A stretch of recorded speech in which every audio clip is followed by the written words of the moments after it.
All right, let's try this again.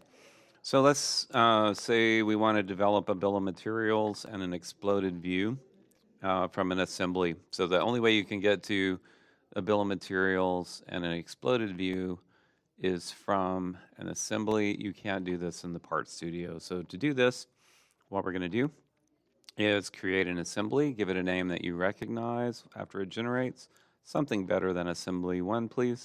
And I'm going to call this demo assembly.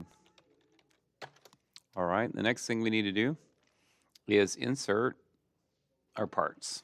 So if you have a bunch of individual parts that you're going to put together in the assembly, you just drop those in there and use these tools to put them all together.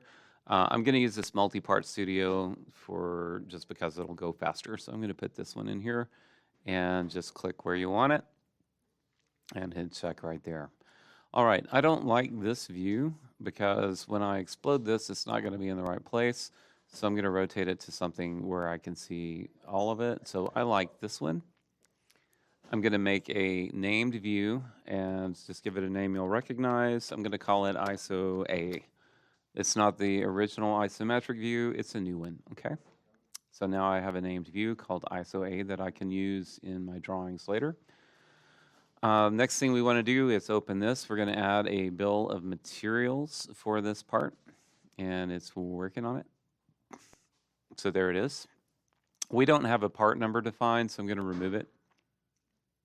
I don't have a description either, so I'm going to remove it. You can add those if you want. But really what we want to see is the name of the part.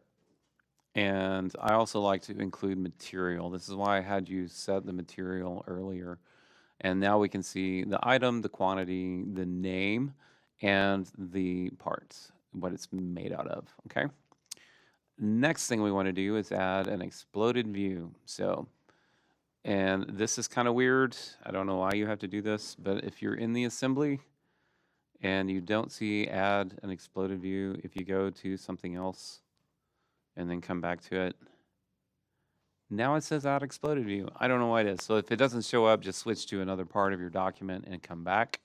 And now you can add an exploded view.